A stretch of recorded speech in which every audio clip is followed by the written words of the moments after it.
El aire del tanatorio en Madrid olía a flores marchitas y a silencio contenido. Caminé por el pasillo alfombrado con paso lento, sintiendo que cada mirada se clavaba en mi espalda. Algunas eran compasivas, la mayoría apenas indiferentes. Las personas que alguna vez cenaron en mi casa, que aplaudieron los ascensos de Rafael, ahora evitaban mis ojos. Me aferré al bolso como si fuese un ancla en medio de aquella marea de murmullos. El féretro de Rafael reposaba en el centro de la sala, rodeado de coronas blancas con lazos dorados que llevaban nombres de socios y directores de la constructora. Me acerqué con cuidado, apoyando los dedos sobre la madera brillante. Sentí que todo el peso de los años compartidos caía sobre mis hombros, y aún así la soledad era más intensa que el dolor. Entonces escuché la voz de mi hijo, clara y cortante, atravesando el murmullo de la sala. Mamá, no esperes nada del testamento. Papá sabía que tú no merecías nada. Me quedé inmóvil con la mano sobre el féretro. Varios invitados giraron la cabeza. Algunos dejaron escapar un suspiro sorprendido. Otros bajaron la vista. Vi a Silvana, mi nuera, sonriendo desde la esquina con esa satisfacción silenciosa que siempre me helaba la sangre. Sentí que el aire se me atascaba en el pecho. Leandro, intenté decir algo, pero mi voz se quebró. Él ya se había dado la vuelta. Hablaba con un par de socios, de Rafael, como si nada hubiera ocurrido. Una mezcla de vergüenza y humillación me obligó a dar un paso atrás. Noté cómo mis manos temblaban y cómo la sala entera parecía más fría que unos minutos antes. Fue entonces cuando escuché un carraspeo firme a mi lado. El abogado de Rafael, Óscar Beltrán, apareció entre los invitados. Alto de cabello entrecano y gesto imperturbable, sostenía un sobre lacrado en la mano. Señora Montalbán, dijo en voz baja pero firme, su esposo me pidió que le entregara esto, pero solo después de la lectura oficial del testamento. Mis dedos rozaron el sobre. Sentí el relieve de la cera roja, el peso de algo que no podía ser trivial. Asentí sin hablar. La humillación seguía ardiendo en mi pecho, mezclada con una curiosidad que no podía controlar. Apreté el sobre contra mi bolso y me senté en el último banco del salón mientras las conversaciones volvían a su curso. Sabía que de alguna manera aquel pequeño rectángulo de papel cambiaría los días que estaban por venir y que mi vida como la había conocido ya no tenía regreso. Regresé a la casa de Toledo cuando el sol ya se había ocultado. Abrí la puerta y el silencio me envolvió como un abrigo helado. Cada rincón parecía más grande sin la presencia de Rafael. Las paredes que alguna vez guardaron risas y conversaciones ahora parecían escuchar mi respiración como único sonido. Dejé el bolso en la mesa del recibidor y avancé por el pasillo. A cada paso, los recuerdos me golpeaban. La biblioteca todavía olía a madera y papel viejo. Recordé las noches de invierno en las que Rafael leía mientras yo tejía cerca del fuego. Me parecía verlo inclinado sobre sus planos, con sus gafas resbalando por la nariz, murmurando cálculos que yo apenas entendía. Entonces Leandro entraba corriendo riendo y pidiendo que su padre lo levantara en brazos. Con los años, aquellas risas se fueron apagando. Leandro dejó de buscarme en la cocina y de reírse con su padre. Prefería los videojuegos, los viajes de negocios y más tarde las cenas con socios de Rafael. La casa fue quedando en silencio, como si la familia se hubiera ido antes de que yo lo aceptara. Abrí el armario del salón y encontré una caja de cartón cubierta de polvo. Me arrodillé con cuidado y la abrí.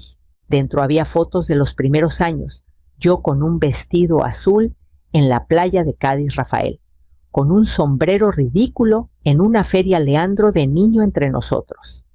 Debajo, cuidadosamente ordenadas, había cartas de amor escritas con la caligrafía firme de Rafael. A mi Isa, la única razón por la que todo tiene sentido. Las leí despacio, sintiendo un nudo en la garganta.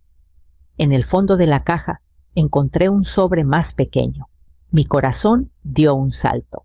La letra era la misma que había visto en el sobre lacrado del abogado. Mis manos temblaron al rozarlo y por un momento sentí que Rafael estaba allí guiándome desde algún lugar que yo no podía ver. Me quedé sentada en el suelo, rodeada de fotos y cartas, sintiendo que entre estas paredes vivía una historia que aún no había terminado.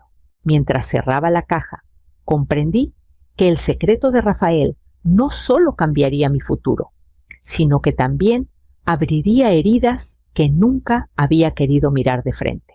Tomé el tren a Madrid con una bolsa en la que llevaba algunas pertenencias de Rafael, su corbata favorita, un reloj que siempre dejaba en la mesilla y un cuaderno de notas que había usado hasta el último día. Sentía que entregárselos a Leandro era una forma de tender un puente, de recordarle que detrás de los números y las herencias quedaba una familia que alguna vez existió. Cuando llegué a su apartamento moderno, todo brillaba con una frialdad que me resultó ajena. Cristales mármoles pulidos, muebles que parecían más de exposición que de hogar. Toqué el timbre y fue Silvana quien abrió la puerta. Su mirada recorrió mi bolso antes que mi cara y su sonrisa apenas se insinuó. «¿No sería mejor que pensara en una residencia?», dijo con tono suave pero afilado. «Estas casas grandes de Toledo son peligrosas para una mujer sola». Sentí un escalofrío. Aquellas palabras no eran preocupación, eran un aviso.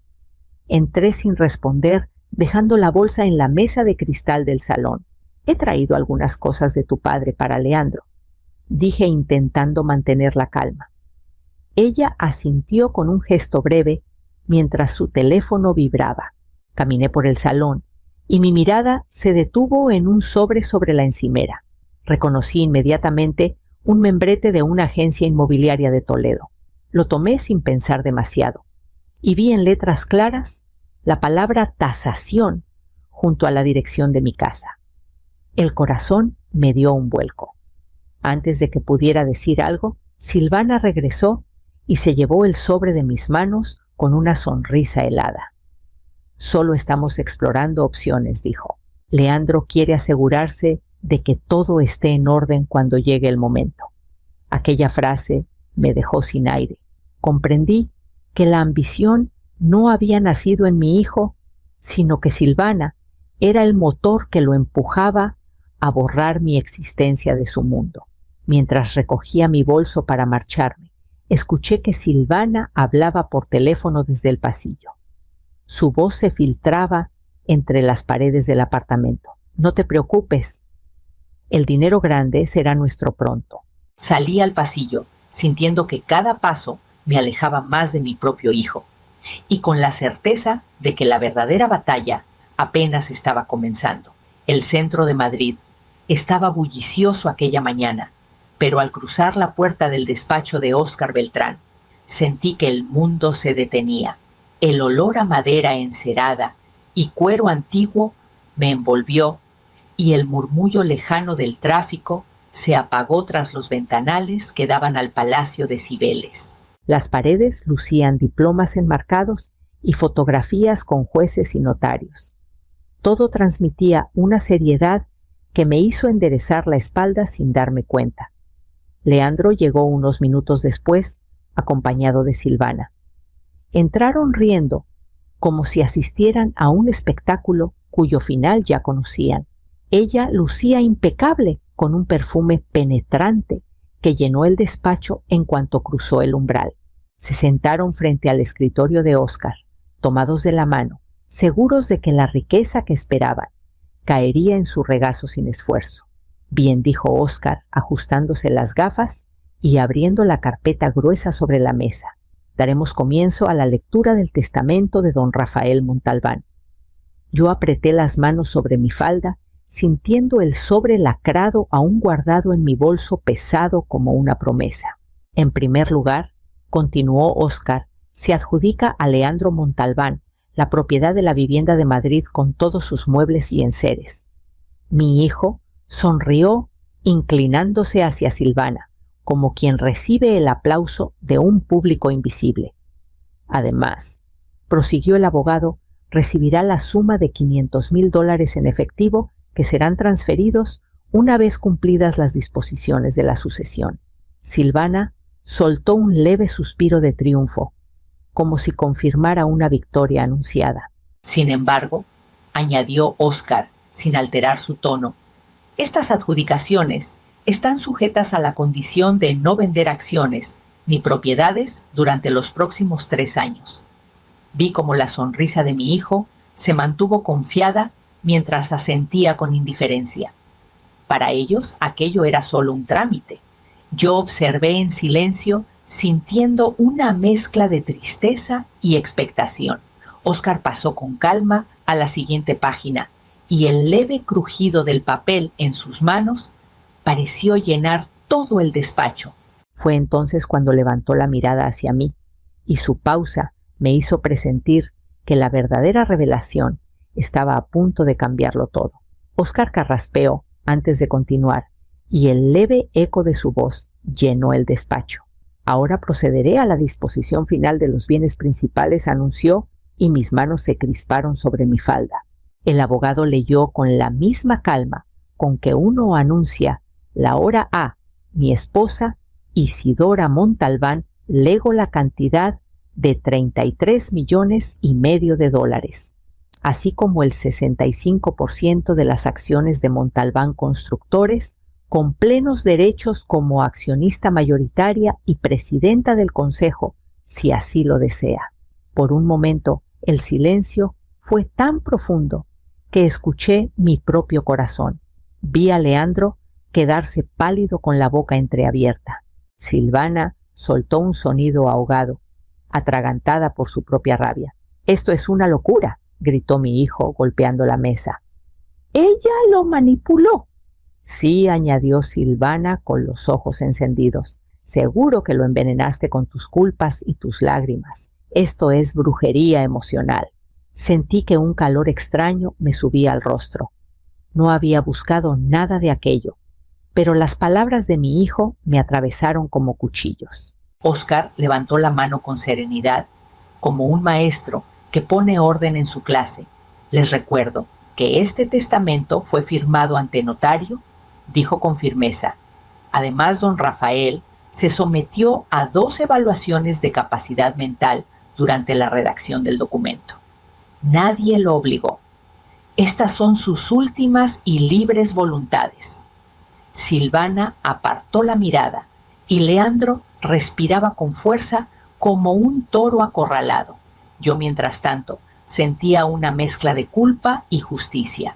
Culpable por ver a mi hijo derrotado, justa, porque después de años de desprecio, Rafael había reconocido mi lugar.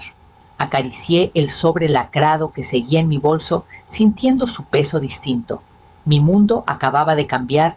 Ya no era la mujer ignorada en la esquina del salón. Era la dueña de la empresa que mi esposo había levantado, y eso despertaría una tormenta que apenas comenzaba.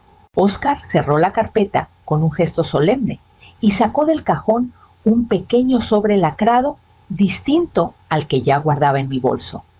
Lo sostuvo un segundo antes de dármelo, mirándome con una seriedad que me obligó a contener la respiración.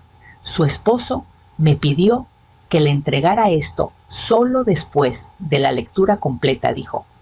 «Adentro encontrará una llave y unas instrucciones personales». Mis dedos rozaron la cera roja, mientras Leandro observaba con los ojos llenos de sospecha. Silvana apretaba los labios como si intuyera que cualquier cosa que viniera de Rafael podría poner en riesgo su plan. Guardé el sobre en mi bolso sin abrirlo.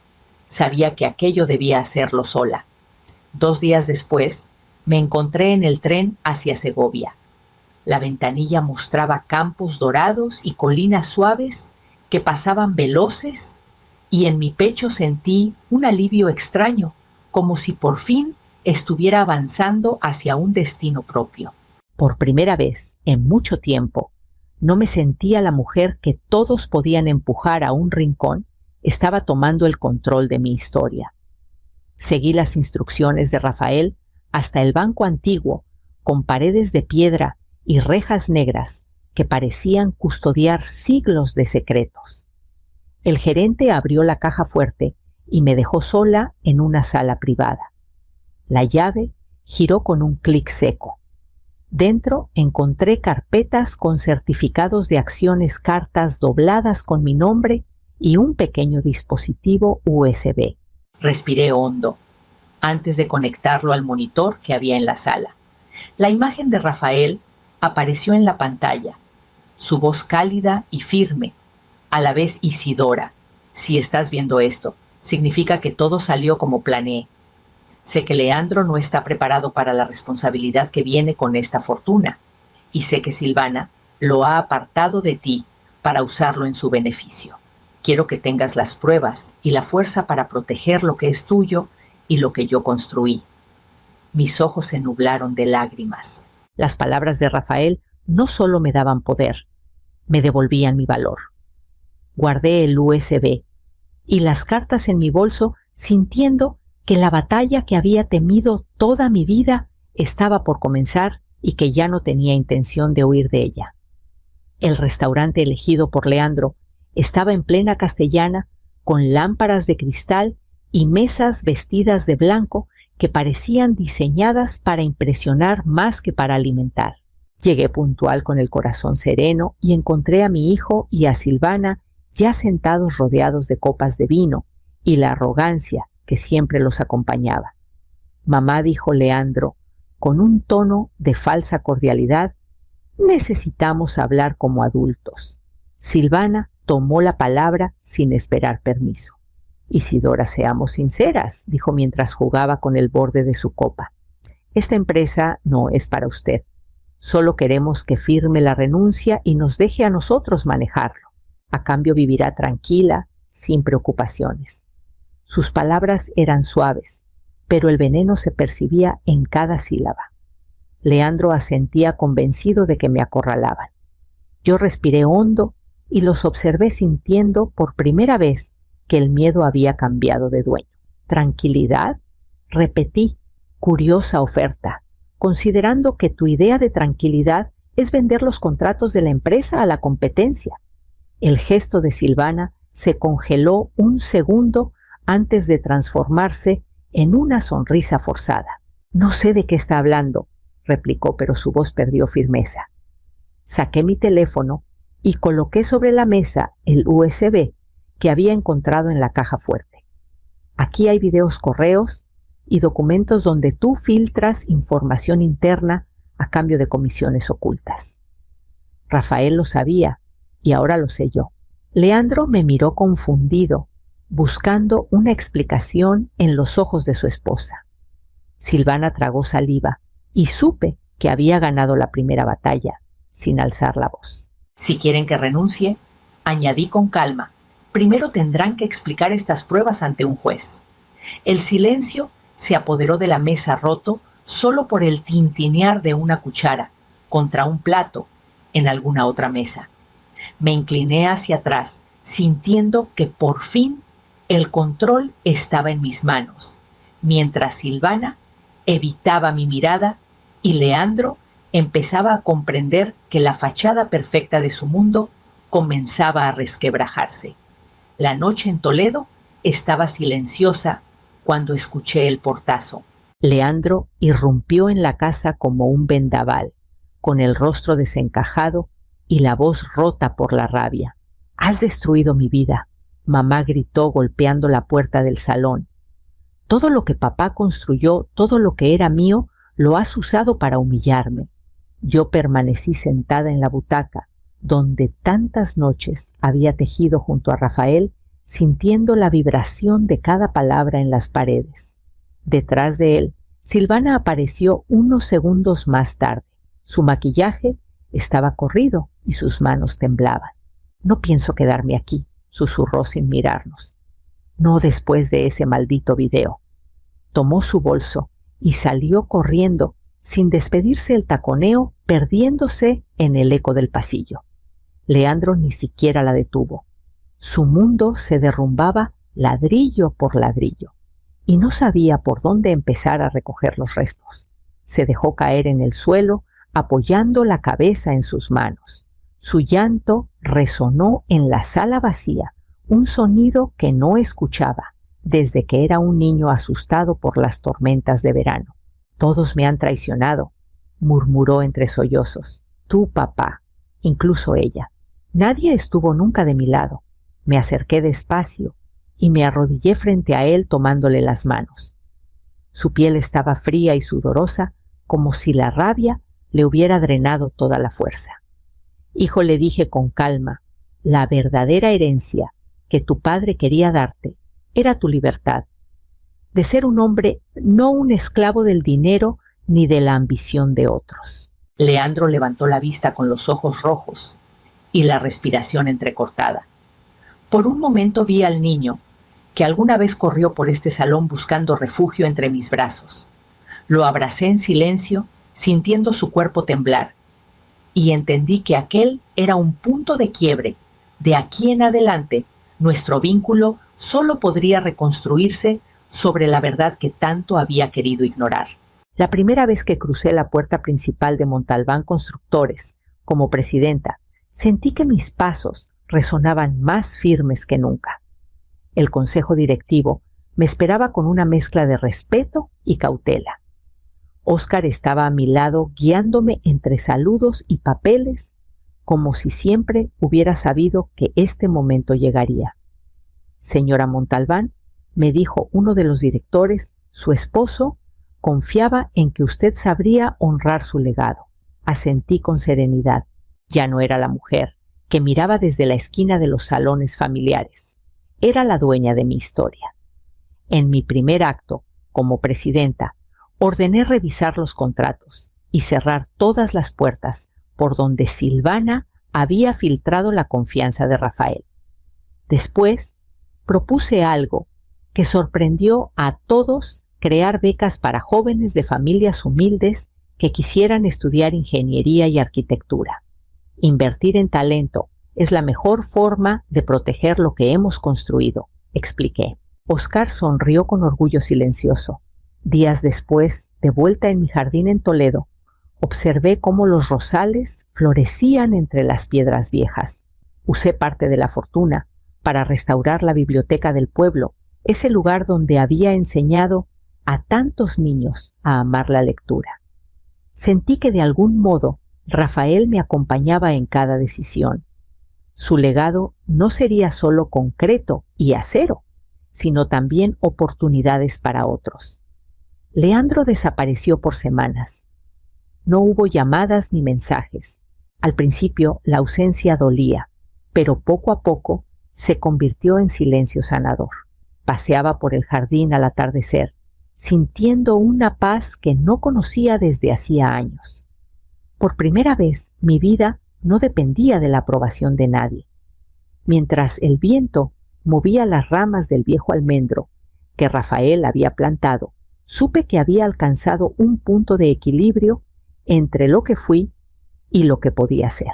Había encontrado mi lugar como mujer, madre y guardiana de un legado que ahora tenía sentido. Y sin embargo, en ese silencio quedaba un espacio abierto para lo que aún no había ocurrido, un hilo invisible que me unía a mi hijo, esperando el momento en que el destino nos enfrentara una vez más. La primavera había llenado mi jardín de Toledo de perfumes y colores. El viejo almendro que Rafael plantó el año que nació Leandro estaba cubierto de flores blancas que caían sobre el césped como pequeños copos de luz. Yo regaba los rosales cuando escuché el chirrido del portón. Leandro estaba allí solo, con los hombros caídos y el rostro demacrado.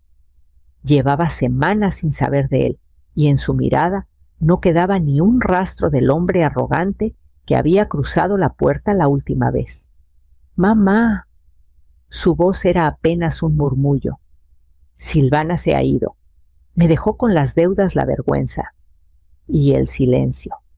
Lo observé sin decir nada, dejando que hablara, que soltara por fin el peso que lo hundía. Vi el video de papá, continuó con los ojos humedecidos. Ahora entiendo lo que quiso enseñarme. Todo este tiempo pensé que la herencia era dinero poder. Y era otra cosa. Lo siento, de verdad lo siento. Sentí un nudo en la garganta. Crucé el jardín y lo abracé con fuerza. Su cuerpo temblaba, como cuando era niño, y corría a refugiarse entre mis brazos en las noches de tormenta. Hijo, susurré, tu padre siempre creyó que algún día lo comprenderías. Y yo también. Nos quedamos así unos minutos respirando el aroma del azahar y escuchando el canto de los pájaros. Por primera vez en mucho tiempo no sentí distancia entre nosotros. Entendí que el verdadero legado de Rafael no eran los millones ni las acciones, sino esta oportunidad de volver a ser familia, de reconstruir lo que parecía perdido. Al levantar la vista hacia el almendro en flor, juré que vi en mi mente la última sonrisa de Rafael, serena y orgullosa, como si desde algún lugar celebrara que su lección final había llegado a donde debía.